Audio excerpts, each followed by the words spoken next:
I do lots of canning at home and I get asked a lot of questions by people on how to go about it. So I thought, why not put together a bit of a series to help those of you that might be looking at doing canning get started? And we'll run you through everything from how to take a pot that you might have in your kitchen and turn that into a water bath canner, right through to using a pressure canner as well. So hopefully the info that I share with you across this series of videos, along with a bit of further research that you might do yourself, will help you get started too.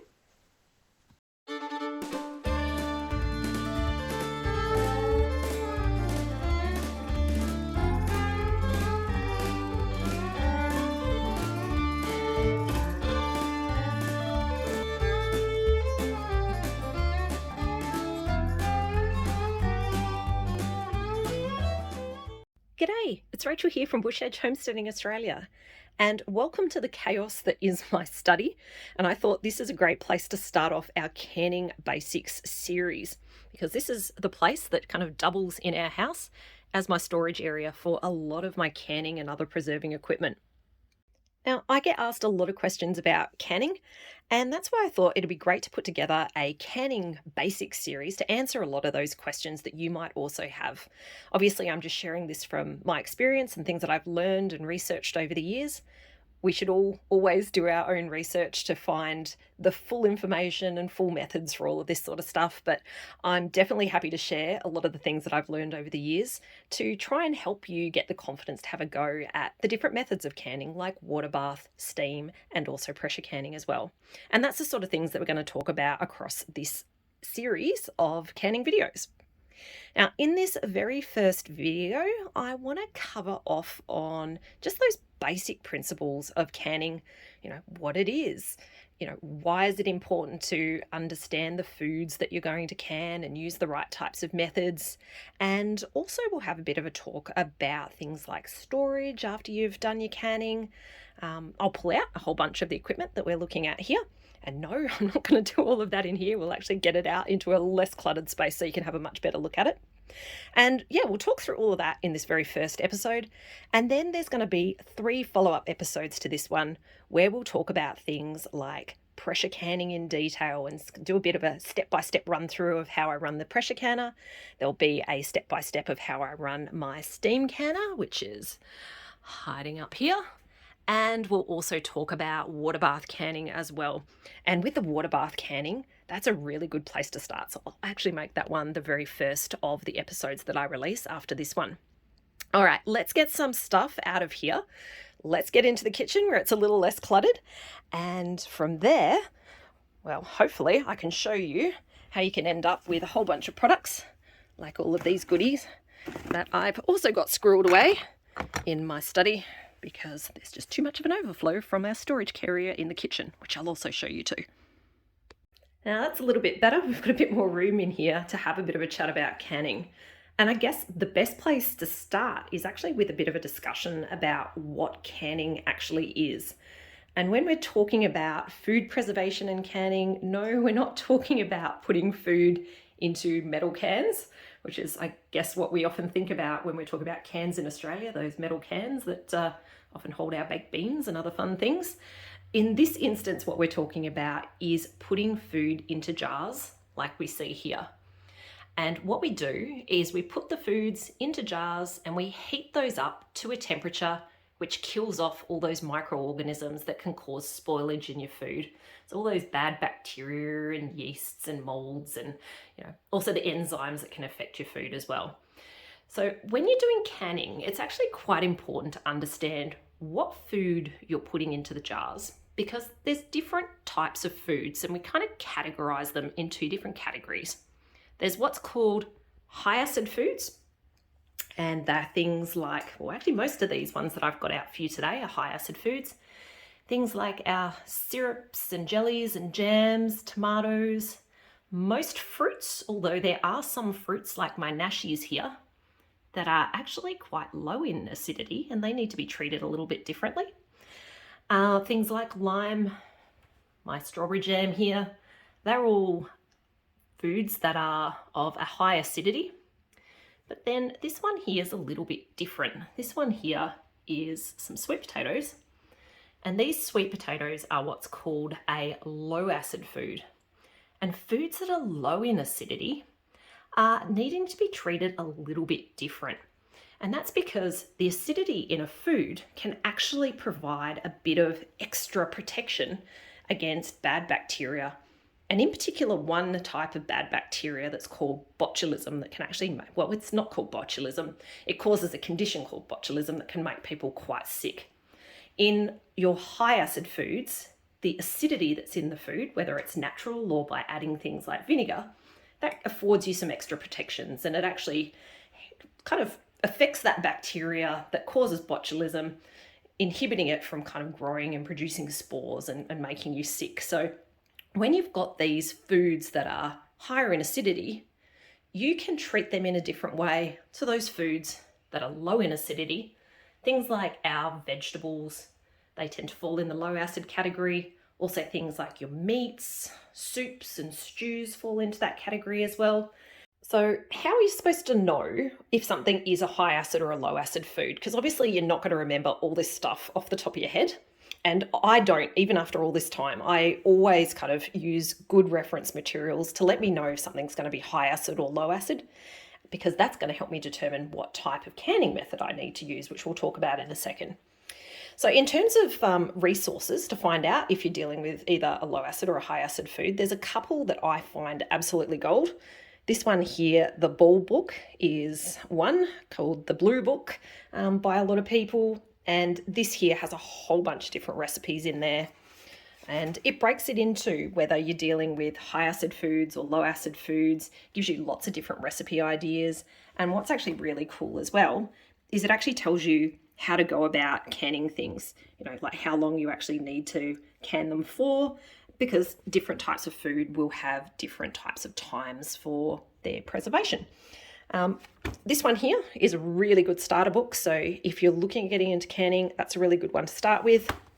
There's also this book here if you want to try more recipes, which is the Complete Book of Home Preserving. In fact, I think there's another one that's even more full of different ideas now that's available. Can't remember the name of it off the top of my head, but there is another one that has even more recipes. To be honest, I haven't found myself needing to buy that one yet. But between these two, they give me a lot of the kind of standard recipes of, the jams, preserving different types of produce that I have. And yeah, they've been really good. So definitely recommend something like that to start. Now, you don't obviously have to have physical books like this. The other place that you can get really good information on recipes and whether something's going to be high acid or low acid is actually online. In Australia, there is the foodpreserving.org website, which is absolute gold. Thank you, Megan in WA, for all your work putting that together for us. And that's in metric. So if you're working off metric, you don't have to do the conversions like you need to do in the Blue Book here. I've got lots of notes in this one on different pages where, I've done conversions for different things.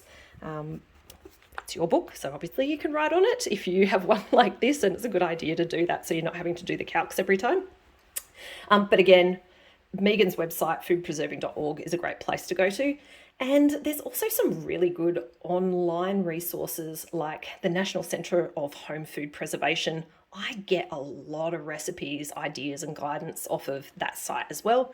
Again, you can kind of look up different types of food that you want to preserve, and it will give you ideas on how to go about jarring it up appropriately, how long you need to can it for, whether water bath's appropriate to use, or whether you need to do something like pressure canning.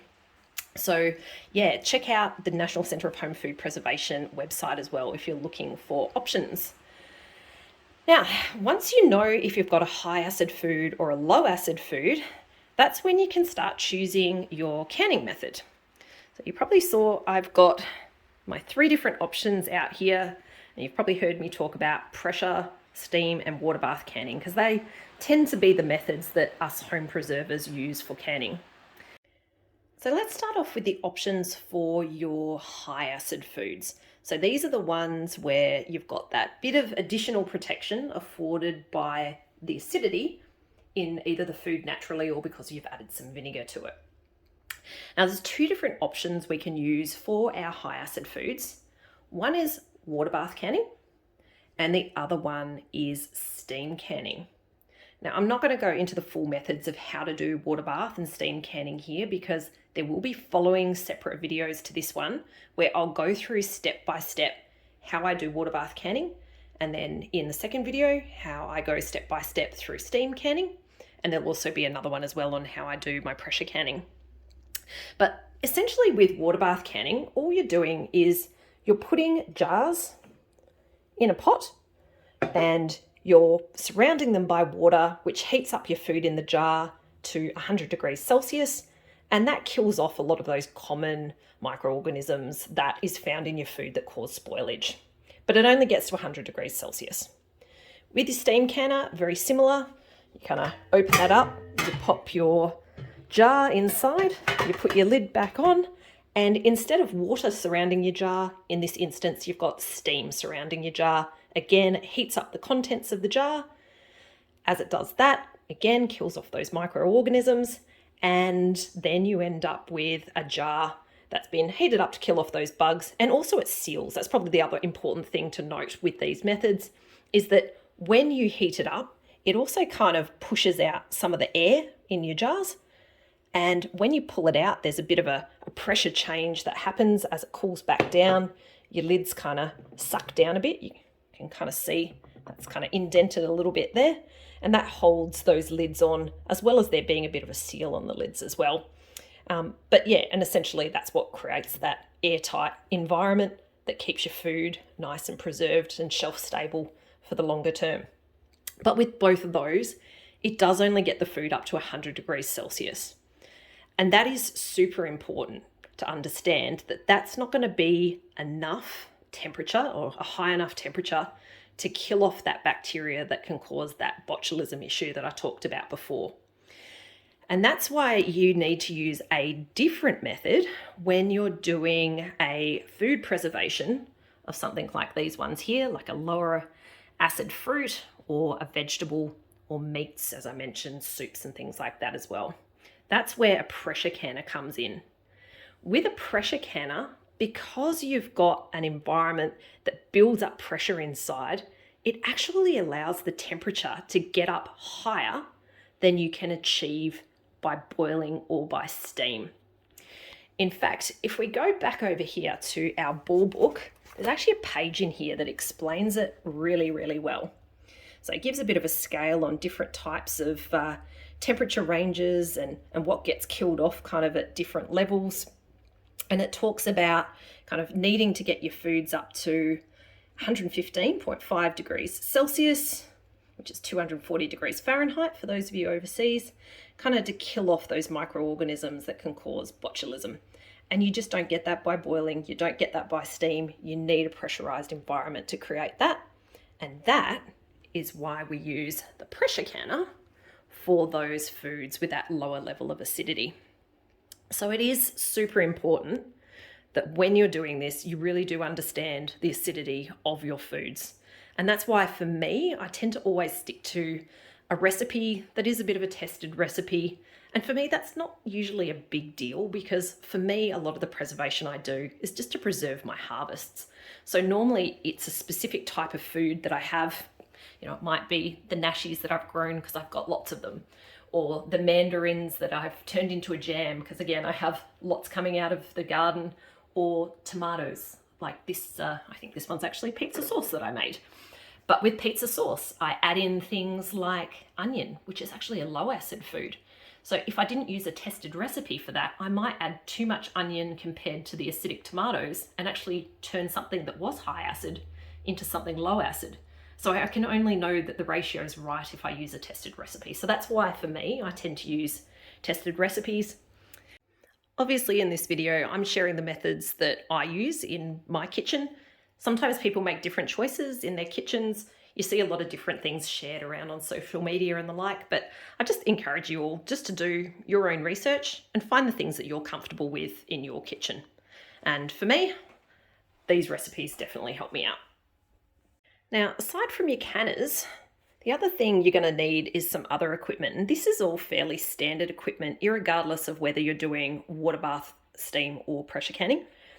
Obviously, we're going to need some jars, and you probably notice I've got an assortment of different jars here. So what I'm going to do is actually put down the camera and show you how a few of these work. I'm going to start at this end because these are the jars that I use most often, and these are my mason jars. Now, I was lucky that I started canning quite a while ago now, and back when I started canning, jars were fairly readily available. I could get these. In fact, I went to the warehouse down in Carrum for Aussie Mason, as they're now called, and I was able to buy cases of these things, and they really weren't that crazy expensive at that stage.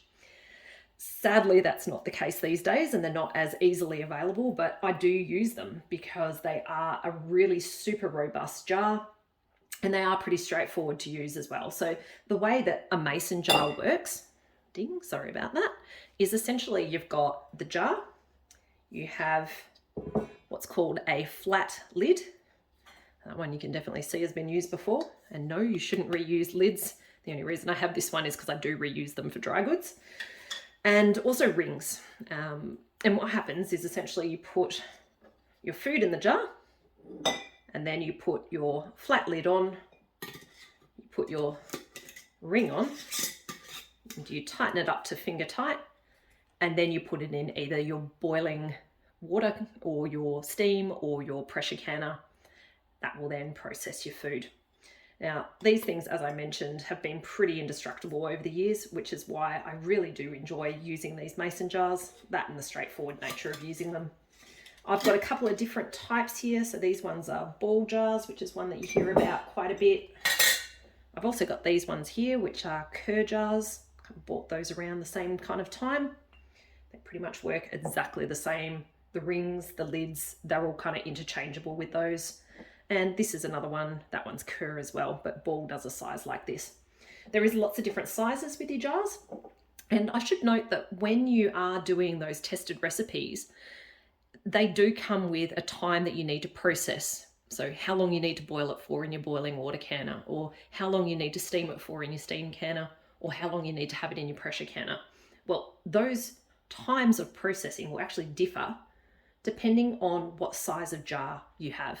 So obviously, to get the contents of this jar here, which is a quart-sized jar, which is about a litre for those of us in Australia, the time to get that up to temperature versus this little cur jar here, which is one of the half pints, is going to be quite different. So you do need to know what size jar you're working with, and that'll help with determining those times of canning as well. So jar sizes are also important. The next sort of jar that I quite like using is these ones here, which are our weck jars. And weck jars I got onto just a couple of years ago now, and that was because of the shortages that we were starting to see on mason jars. And because they weren't available, and when they were available, they were crazy expensive, I started using these, but I've actually found they are a super good jar, and I really do enjoy using them. So with these ones, you've got more pieces to deal with, but it's still not that hard. So essentially what you've got is a glass lid, which is another bonus with using these ones here, is you do have the glass lid instead of one of these lids here where you've got the plastic and kind of the seal. In this instance, you've got this little kind of rubber gasket that goes on your lid, that sits on the top, and then you've got these little clips. And the clips hold down the lid whilst you're doing your preserving. So before you pop it in your water canner or your steam canner or your pressure canner, you pop those on and then you pop it in for processing. Now, once you've finished your processing and you've left it for a day, those little clips actually come off. And that's where it ends up looking like this one here that I had on the bench before. And essentially what happens is that rubber gasket holds that glass lid on along with the pressure, because as I mentioned before, you're pushing out the air when you're doing your canning. And when you've got that change of pressure again, as things cool down, it really does kind of suck and hold that on. So I can hold that by the lid. I'll try not to drop it, but you can see that, that lid there is stuck well on because of that. So that is my weck jars, and they've got lots of cool little options like the bottles like I just showed you there as well. Now these ones here, I am not going to profess to be an expert on because I've really only just got them recently and I really haven't started using them, but I thought it was done un-Australian of me not to be using Fowler's jars, and I managed to pick some up secondhand. I just really haven't had a chance to use them yet, but they are absolutely gorgeous jars. Again, there's a bit of a rubber kind of seal that goes in there. The cap goes on the top, the clip goes on during processing. Again, you kind of boil them up, and traditionally with Fowlers, it is more of a slow boiling method that tends to be used with these, and there is a specific canner that you can actually get for that Fowlers method as well. And yeah, again, you do your water bath type canning, but I have heard from people you can use these in the steam canner as well. In fact, I have heard some people using these ones in the pressure canners also. I'm not sure if I'll do that or not though. I did read some stuff on the Fowlers site, I think it was, that they weren't for pressure canning, so I'll probably stick to the mason jars given I've got those. Now, the last one is this one here, which is a recycled lug lid sort of style jar. Now, for me, I don't use these, but I do just want to highlight that some people do, and they use them with success. Normally when they do use them though, they replace the lids and replace it with fresh ones that you can get from companies like, I think Green Living sells them, I think Oz Farmer sells them as well, and that'll help with the seal. Now, again, I don't use them. I haven't found that I've needed to because I've got the other jars in my arsenal and I know that they work and they've worked for me quite well. I did use these sort of jars, but with the recycled lids in the past, very early on in my canning journey, they didn't seal particularly well. Could have been because I wasn't using fresh lids, but I don't know. I'm probably a little tarred by that experience, so that's why I don't tend to use those. But if you do watch other videos online, you will find that people do use those with success. Because you've got to remember, if you come back to the science, at the end of the day, when you're canning, all you're really trying to do is heat up your food in a jar to the required temperature to kill those microorganisms, and you're trying to create that seal with the lid. So realistically, if you've got the right lid and the right jar, you know, there's no reason you shouldn't be able to achieve those conditions from that scientific standpoint. Yeah, so that's kind of your lug lid recycled sort of style jars, and you can actually buy brand new ones as well with the lug lids too. Not just new lids, that is, new jars too. All right, that's jars. There is a couple of other things I want to show you. Let's bring you over here, which is these tools here. Firstly, this one here is for filling your jars, and it's obviously not something that is mandatory, but it makes your life a lot easier.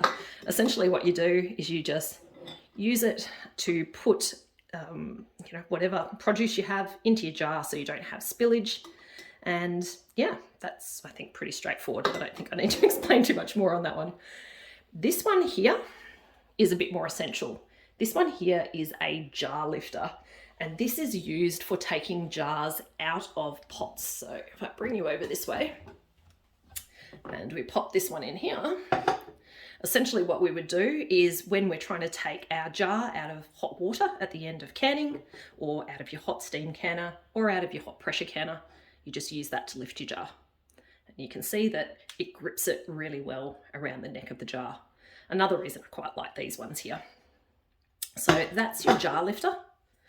The other thing that you probably want to have in your arsenal is one of these, which is the, I always call these random different names. I think I call it something different every time, but essentially it's like the debubbling tool, because you can use it on your jars to take any bubbles out of your food. So when you pack it in, you kind of use that to get rid of bubbles. The other thing that you use it for though, and probably most importantly, is to measure what's called headspace. So when you've got a jar, essentially what you need to do is ensure that the food is only filled up to a certain level, and that level is your headspace. And with certain foods, you'll get more expansion than other foods. So you need to make sure that you understand, for whatever the food is that you're going to be preserving, what headspace is required, and leave more room or less room depending on what it is. So for some, you know, it might be a very small kind of 1/4 inch, or it might be a 1/2 inch, or it might be a full inch, depending on what it is. And again, that's where the recipes kind of help you out, because it tells you in the recipes what sort of headspace you'll need. So that's what that little gizmo there is for. headspace tool, debubbling tool. I'm sure there's other words I've used for it in the past as well. Now, irregardless of whether you're doing water bath, steam, or pressure canning, once you pull your jars out of the canner, it's important to do a couple of things. Now, the first thing is to pop it on the bench and just leave it alone, not fiddling with your lids for 24 hours. And that's the same on whether you're using these types of lids or these types of lids or even the lug lids. And that's because you'll have like a really soft seal at that stage, and you don't want to break that seal that you've just worked so hard to create. Now, after you have left it and that seal has firmed up, you do want to make sure you take off any of the clips. So if you do using the wet jars and there was the little clips, you take those off. If you're using one of these ball mason sort of style jars, you want to take the ring off. And then it's a good idea to mark up your jars with the age of the food, so like when you've actually preserved it, so that things don't get too old. And also, I find it's quite useful to also put what it is. Sometimes you actually find you end up with multiple jars that look kind of similar, so actually labeling it with what it is always a good tip as well. And then you need a spot to store them. I see a lot of cool and sexy ways that people have their jars stored on lots of other channels. My area is not so cool and sexy. So this is the bottom area of my pantry cupboard, and this is where a lot of the jars sit, including those ones that I pulled out today. And you probably noticed when we were at the very start of this video that the overflow sits in my study. And things are starting to get a bit lean again as we're eating through them at this time of the year. It really spills over into the study when we get into that summer kind of preserving season, when we've got a lot of glut coming out of the garden. But I quite like this area here because it's nice and accessible in the kitchen. It's in kind of the food area where I go to grab food. It's also probably one of the cooler spots in our kitchen as well, being at the bottom of the cupboards. And yeah, it's just basically a nice, dry, cooler spot. And that's what you're looking for when you're trying to find somewhere to store your foods. Oh yeah, the other thing you might be wondering is how long to store your foods for. And a lot of the kind of more formal guidance says, eat it up within a year or two. There is some information around that quality can degrade on your food if you start to leave it longer. But yeah, if you've used a good canning recipe, you've got lids that are not failing on you, and you're maintaining your seals, you should have foods that will last for quite a while. And I do see some people with food that lasts quite a while. For me, haven't really tested that beyond a couple of years. I think the longest I've had a jar is 4 years uneaten, and that was because I kind of forgot about it at the back of the cupboard. But as you can see from the times on a lot of the jars that I have here, I just don't have things that really sit in the cupboard that long because we tend to eat it up. In fact, I think the oldest I've got at the moment is probably this jar here, which is some of our quince syrup from 21. All right, I think that's a good place to finish our first episode of this Canning Basics series. Hopefully you've enjoyed hearing a bit about the water bath, the steam, and also the pressure canning, just from that general perspective. But do look out for the following videos where I will go into the detailed step-by-step on how to use a water bath canner. I'll also go through how I steam can step-by-step, and I'll also give the step-by-step run through on how I run the pressure canner as well. Thanks again for joining, and catch you later.